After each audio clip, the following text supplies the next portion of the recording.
ॐ श्री गणेशाय नमः। ॐ श्री परमात्मने नमः। ॐ नारायणं नमस्कृत्य नरं चैव नरोत्तमं देवी सरस्वती व्यासं ततो जयमुदीरयेत्। ॐ श्री हरि विष्णवे नमः। भक्ति योग नामक 12वां अध्याय। जय श्री राधे। अर्जुन उवाच एवं सततयुक्ता ये भक्तास्त्वां पर्युपासते ये चाप्यक्षरमव्यक्तं तेषां के योगवित्तमः। इस प्रकार भगवान के शुभ वचनों को सुनकर अर्जुन बोले, हे मनमोहन, जो अनन्य प्रेमी भक्तजन इस पूर्वोक्त प्रकार से निरंतर आपके भजन ध्यान में लगे हुए आप सगुण रूप परमेश्वर को अति श्रेष्ठ भाव से उपासते हैं और जो अविनाशी सच्चिदानंद घन निराकार को ही उपासते हैं, उन दोनों प्रकार के भक्तों में अति उत्तम योग वेत्ता कौन है? अर्थात जो सगुण रूप को मानते हैं और जो निर्गुण रूप को मानते हैं, उनमें आपको अति प्रिय कौन है? श्री भगवानुवाच मया वेश्य मनो ये मां नित्ययुक्ता उपासते श्रद्धया पर्योपितास्ते मे युक्तमा मतः। इस प्रकार अर्जुन के पूछने पर श्री कृष्ण भगवान बोले, हे अर्जुन, मेरे में मन को एकाग्र करके निरंतर मेरे भजन और ध्यान में लगे हुए जो भक्तजन अतिशय श्रेष्ठ श्रद्धा से युक्त हुए मुझ सगुण रूप परमेश्वर को भजते हैं, वे मेरे को योगियों में भी अति उत्तम योगी मान्य हैं, अर्थात उनको मैं अति श्रेष्ठ मानता हूँ। ये त्वक्षरमनिर्देश्यमव्यक्तं पर्युपासते सर्वत्र गम चिन्त्यं च कूटस्थमचलं ध्रुवं संनियम्येन्द्रग्रामं सर्वत्र सम्बुद्धयः ते प्राप्नुवन्ति मामेव सर्वभूतहिते रतः। और जो पुरुष इंद्रियों के समुदाय को अच्छे प्रकार वश में करके मन बुद्धि से परे सर्वव्यापी अखतनीय स्वरूप और सदा एक रस रहने वाले नित्य अचल निराकार अविनाशी सच्चिदानंद घन ब्रह्म को निरंतर एक ही भाव से ध्यान करते हुए उपासते हैं, वे संपूर्ण भूतों के हित में रत हुए और सब में समान भाव वाले योगी भी मेरे को ही प्राप्त होते हैं। इस प्रकार भगवान ने स्पष्ट कर दिया कि जो निरंकार निर्गुण ब्रह्म को मानते हैं और जो सगुण साकार ब्रह्म को मानते हैं, वे दोनों ही भगवान को ही प्राप्त होते हैं, उनमें तनिक भी अंतर नहीं है। क्लेशोऽधिकतरस्तेषामव्यक्तासक्तचेतासाम् अव्यक्ता ही गतिर्दुःखं देहवदि भरवाप्यते। किंतु उन सच्चिदानंद घन निराकार ब्रह्म में आसक्त हुए चित्त वाले पुरुषों के साधन में क्लेश अर्थात परिश्रम विशेष है, क्योंकि देहाभिमानियों से अव्यक्त विषय गति दुखपूर्वक प्राप्त की जाती है, अर्थात जब तक शरीर में अभिमान रहता है तब तक शुद्ध सच्चिदानंद घन निराकार ब्रह्म में स्थिति होनी कठिन है। ये तु सर्वाणि कर्माणि मयि सन्न्यस्य मत्परः अनन्येनैव योगेन मां ध्यायन्त उपासते। और जो मेरे परायण हुए भक्तजन संपूर्ण कर्मों को मेरे में अर्पण करके मुझ सगुण रूप परमेश्वर को ही तैल धारा के सदृश अनन्य ध्यान योग से निरंतर चिंतन करते हुए भजते हैं। तेषामहं समुद्धर्ता मृत्यु संसार सागरात् भवामि न चेरात् पार्थ मया वेशित चेतासाम्। हे अर्जुन, उन मेरे में चित्त को लगाने वाले प्रेमी भक्तों का मैं शीघ्र ही मृत्यु रूप संसार समुद्र से उद्धार करने वाला होता हूँ। मय्येव मन आदस्व मयि बुद्धिं निवेश्य निवशिष्यसि मय्येव अत उधर्वं न संशयः। इसलिए हे अर्जुन, तू मेरे में मन को लगा और मेरे में ही बुद्धि को लगा, इसके उपरांत तू मेरे में ही निवास करेगा, अर्थात मुझको ही प्राप्त हो जाएगा, इसमें कुछ भी संशय नहीं है। अथ चित्तं समाधातुं न शक्नोषि मयि स्थिरम् अभ्यास योगेन ततो मामिच्छाप्तुं धनंजय। और यदि तू मन को मेरे में अचल स्थापन करने के लिए समर्थ नहीं है तो हे अर्जुन, अभ्यास रूप योग के द्वारा मेरे को प्राप्त होने की इच्छा कर। यहाँ भगवान के नाम और गुणों का श्रवण करना, कीर्तन करना, मनन करना और निरंतर उनके नाम का जप करना, उनके निमित्त जो शास्त्र हैं, जो भागवत आदि श्रेष्ठ ग्रंथ हैं, उनका पठन पाठन करना, इन सभी चेष्टाओं को निरंतर अभ्यास कहा गया है।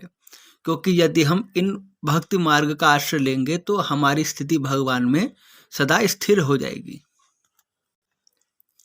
अभ्यासेप्य समर्थोसि मत कर्म परमो भव, मदर्थमपि कर्माणि कुर्वन् सिद्धिमवाप्स्यसि। और यदि तू ऊपर कहे हुए अभ्यास में भी असमर्थ है तो केवल मेरे लिए कर्म करने की ही परायण हो। इस प्रकार मेरे अर्थ कर्मों को करता हुआ भी मेरी प्राप्ति रूप सिद्धि को ही प्राप्त होगा।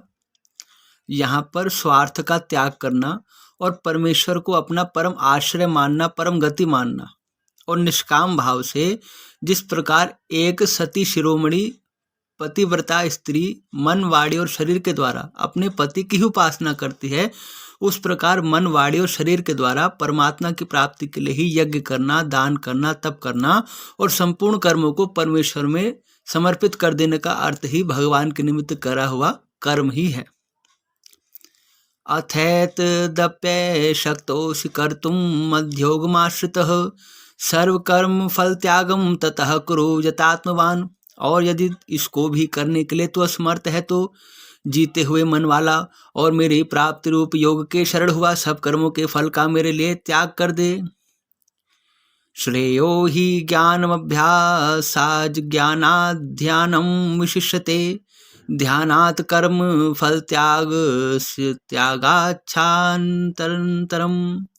क्योंकि मर्म को ना जान कर किए हुए अभ्यास से परोक्ष ज्ञान श्रेष्ठ है और परोक्ष ज्ञान से मुझ परमेश्वर के स्वरूप का ध्यान श्रेष्ठ है, तथा ध्यान से भी सब कर्मों के फल का त्याग मेरे लिए त्याग करना श्रेष्ठ है और त्याग से तत्काल ही परम शांति की प्राप्ति होती है।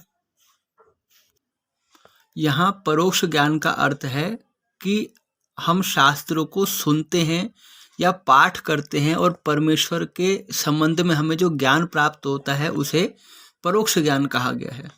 और यहाँ कर्म फल का त्याग का अर्थ है कि हम जो भी कर्म करते हैं उसमें भगवान की स्मृति बनी रहे और भगवान का चिंतन बने रहे, ताकि हमें ये अहंकार ना हो कि ये तो शुभ कर्म मैं करने वाला हूँ तो इसका फल मुझे प्राप्त हो। हम ये सोचें कि शुभ कर्म करने वाले भगवान हैं और इसका फल भी देने वाले भगवान हैं, तो ये कर्म फल का त्याग कहा गया यहाँ पर। अद्वेष्टा सर्वभूतानां मैत्रः करुण एव च निर्ममो निरहंकारः सम दुख सुखः शमी। इस प्रकार शांति को प्राप्त हुआ जो पुरुष सब भूतों में द्वेष भाव से रहित एवं स्वार्थ रहित, सबका प्रेमी और हेतु रहित दयालु है, तथा ममता से रहित एवं अहंकार से रहित, सुख दुखों की प्राप्ति में सम और क्षमावान है, अर्थात अपराध करने वालों को भी अभय देने वाला है। यह सभी गुण भगवान के भक्तों में वास्तव में विद्यमान होते हैं। इन गुणों को देखकर स्पष्ट हो जाता है कि यह व्यक्ति तो भगवान का परम भक्त है। संतुष्टः स्तम योगी यतात्मा दृढ़निश्चयः, मयर्पित मनो बुद्धियो मन मदभक्तः समय प्रिय है।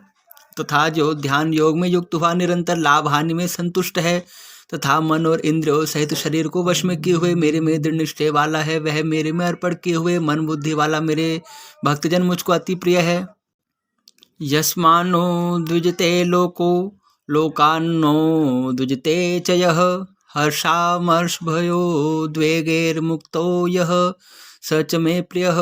तथा जिससे कोई भी जीव उद्वेग को प्राप्त नहीं होता है तथा जो स्वयं भी किसी जीव से उद्वेग को प्राप्त नहीं होता है तथा जो हर्ष, अमर्ष, भय और उद्वेग आदिकों से रहित है, वह भक्त मेरे को प्रिय है।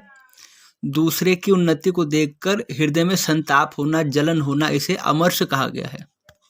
यहाँ भगवान ने स्पष्ट बात कही है कि मेरा भक्त ऐसा हो जिसे देखकर किसी को भय ना होता हो और किसी और को देखकर उसे भय ना होता हो। ना हम किसी को भयभीत करें, ना किसी से भयभीत हों। अनपेक्षः शुचिर्दक्ष उदासीनो गतव्यथः, सर्वारंभ परित्यागी यो मद्भक्तः स मे प्रियः। और जो पुरुष आकांक्षा से रहित तथा बाहर भीतर से शुद्ध और चतुर है, अर्थात जिस काम के लिए आया था उसको पूरा कर चुका है एवं पक्षपात से रहित और दुखों से छूट गया है, वह सर्व आरंभों का त्यागी अर्थात मन, वाणी और शरीर द्वारा प्रारब्ध से होने वाले संपूर्ण स्वाभाविक कर्मों में कर्तापन का अभिमान का त्यागी भक्त मुझे अतिशय प्रिय है। यो नाश्रति न द्वेष्टि न शोचति न कांक्षति शुभाशुभ परित्यागी भक्तिमान्यः स मे प्रियः। और जो ना कभी हर्षित होता है, ना द्वेष करता है, ना शोच करता है, ना कामना करता है, तथा जो शुभ और अशुभ संपूर्ण कर्मों के फल का त्यागी है, वह भक्ति युक्त पुरुष मेरे को प्रिय है। यहाँ भगवान के कहने का अर्थ यह है कि आप बहुत सफलता को प्राप्त हो जाओ, तो हर्षित होने का अर्थ है कि आप अहंकार से फूल ना जाओ, या आपके मन मस्तिष्क में केवल यही बात ना आ जाए कि मैं तो सफल हो गया, मैं तो ये प्राप्ति को संभव हो गया मेरे द्वारा। और द्वेष का भी अर्थ है कि कुछ चीज आपसे ना हो पाई, आप किसी कर्म को ना कर पाए, तो आप वहाँ पे दूसरों से जलन ना करो। सोच का अर्थ है यहाँ पे आप चिंता ना करो, मन को सुखाओ मत, और कामना मत करो, किसी नए कर्म को करने की इच्छा ना करो। जो अपने कर्तव्य है उसके अतिरिक्त किसी भौतिक वस्तु की जो धर्म के युक्त नहीं है उसकी कामना ना करो। और शुभ और अशुभ जितने भी कर्म हैं उनके फल का त्यागी का अर्थ है कि अशुभ कर्म आपको करना नहीं है, किंतु जो प्रारब्ध आपको प्राप्त है उसका फल भोगना बस आपको निमित्त है। और जो शुभ कर्म है उसको आप भगवान में अर्पण कर दो, बस इतनी सी बात है। और ये भगवान का श्रेष्ठ भक्ति योग है जो गीता के माध्यम से प्रभु ने आपको प्रदान किया है। समः शत्रौ च मित्रे च तथा मानापमानयोः शीतोष्ण सुख दुखेषु समः संग विवर्जितः। और जो पुरुष शत्रु और मित्र में मान और अपमान में सम है, तथा सर्दी गर्मी और सुख दुखादिक द्वंद्वों में सम है, और संसार में आसक्ति से रहित है। तुल्य निंदा स्तुतिर्मौनी संतुष्टो येन केनचित् अनिकेतः स्थिरमतिर भक्तिमान में प्रियो नरः। तथा जो निंदा और स्तुति को समान समझने वाला और मननशील है, अर्थात ईश्वर के स्वरूप का निरंतर मनन करने वाला है, एवं जिस किसी प्रकार से शरीर का निर्वाह होने में सदा ही संतुष्ट है और रहने के स्थान में ममता से रहित है, वह स्थिर बुद्धि वाला भक्तिमान पुरुष मेरे को अतिशय प्रिय है। भगवान के भक्तों का अगर आप अपमान करेंगे तो वास्तव में वो भगवान के भक्तों का अपमान नहीं होगा, वो भगवान का अपमान होगा। और भगवान के भक्तों की आप सेवा करेंगे तो वो भगवान के भक्तों की सेवा ना होकर भगवान की सेवा होगी, क्योंकि जो जिसके आश्रित होता है उसकी रक्षा का भार उसी के ऊपर निर्भर करता है। जैसे एक छोटे बालक की रक्षा का भार उसकी माता पर होता है, इसलिए एक छोटे बालक के प्रति आप जैसा व्यवहार करेंगे वो बालक उस बात को ना समझ पाए, लेकिन उसकी माता उस बात को समझ जाएगी। इस प्रकार भगवान का भक्त निंदा स्तुति की और ध्यान ही नहीं देता, उसको तो भगवान के चिंतन में ही अपना हमेशा मन लगाना है, और वो सदा संतुष्ट ही रहता है। उसे ये भी नहीं है कि मैं जिस स्थान पर रह रहा हूँ मैं इसी स्थान में अपनी ममता रखूं, या ये धन मेरा है, ये पदार्थ मेरा है। तो ऐसे पुरुष भगवान को अतिशय प्रिय है। यहाँ भगवान ने स्पष्ट रूप से बात कही है।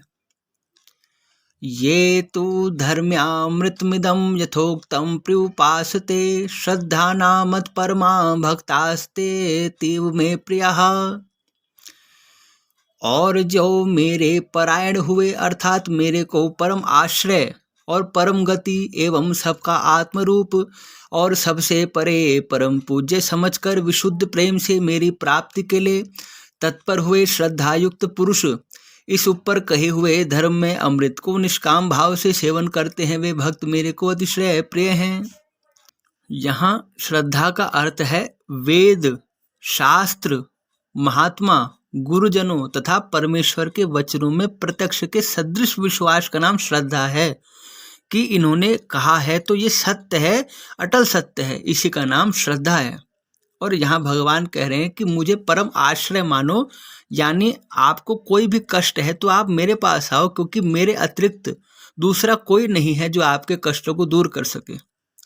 अंत में संपूर्ण प्राणी मुझे ही प्राप्त होंगे, इसलिए परम गति तो भगवान ही है, और भगवान ही सबके आत्म स्वरूप है, क्योंकि आत्मा रूप में सबके भीतर भगवान की ज्योति विद्यमान है, और भगवान सबसे परे हैं।